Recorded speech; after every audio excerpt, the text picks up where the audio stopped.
Hello everyone. Welcome back to my YouTube channel. Before we go on the video, don't forget to like this video, subscribe to support this channel to be better, and share this video so that it can be useful for others. Now let's go the video. Hello guys. At this time I will explain what a graph is. Graph theory is a diagram containing certain information if interpreted appropriately. The daily life of the graph is used to describe various structures. The goal is to visualize objects to make them easier to understand. Graph theory history began when the Swiss mathematician Leonhard Euler the problem of Königsberg Bridge. The problem of Königsberg Bridge is the old puzzle about the possibility of finding trails on the 7 bridges that stretch along a branched river that passes through an island but without passing through the bridge twice. Some examples of commonly encountered graphs include organizational structure, flowchart, course retrieval, map and electrical circuit. A lot of structures can be presented with a graph, and many problems can be solved with a graph. Often the graph is used to present a network. Suppose the highway network with the city as vertex, and the road that connects each city as its edge, and weight, is the length of the path. Mathematically, the defined graph as the set pair, V, E, is written with the notation G equals V, E, which in this case V, is a non-empty set of vertices or vertex, and E is a set of sides or edge that connects a pair of vertices.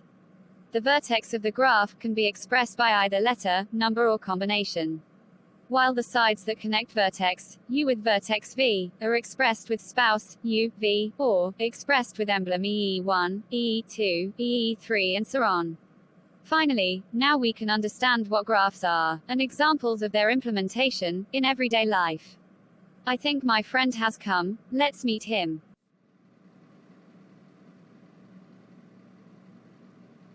Why do you look so stressed? To be honest, tomorrow I have a graph theory test, and they don't understand one of the materials that has to be studied.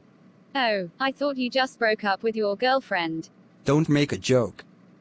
As you know, I'm permanent single. Okay, I knew that. So, what graph material do you not understand? I can't understand about the Dijkstra algorithm. But I know, you understand about this. That's why I came to your house. Can you help me by explaining about the Dijkstra algorithm? Sure, hopefully from my explanation you can understand about Dijkstra algorithm. Dijkstra's algorithm was an algorithm invented by Edgar W.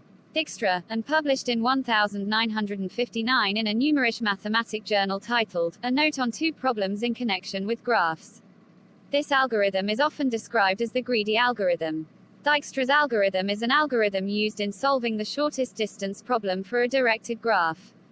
Dijkstra is a variant of the popular algorithm form in solving the problem of finding the shortest trajectory of a track that has a minimum length of A to Z vertex in weighted graph. Need to remember that the weight is a positive number, so that it can't be passed by negative nodes. However, if this is the case, the solution will be an infinity. In the Dijkstra algorithm, the node is used because the Dijkstra algorithm uses directed graphs to determine the shortest path route. This algorithm aims to find the shortest path based on the smallest weight from one point to another. For example, if the point of a graph symbolizes cities and the weight of the line symbolizes the distance between the cities, Dijkstra's algorithm can be used to find the shortest distance between the two cities. Wow! Your explanation is very great. I have started to understand about the Dijkstra algorithm.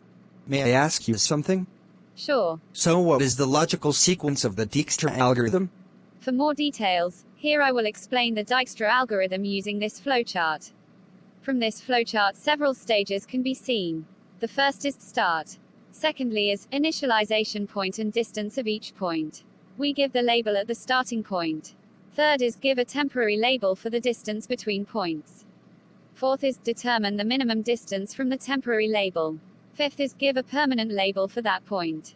Sixth is remove from the temporary table list.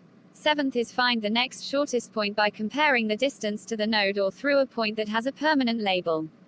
But be careful, in this step there are two options. If there is another shortest distance found, then the next step is to return to the fifth step. But if you no longer find another shortest distance, then the process is complete. Thank you for your explanation. You're a welcome, bro. Now I don't need to be afraid for tomorrow's exam.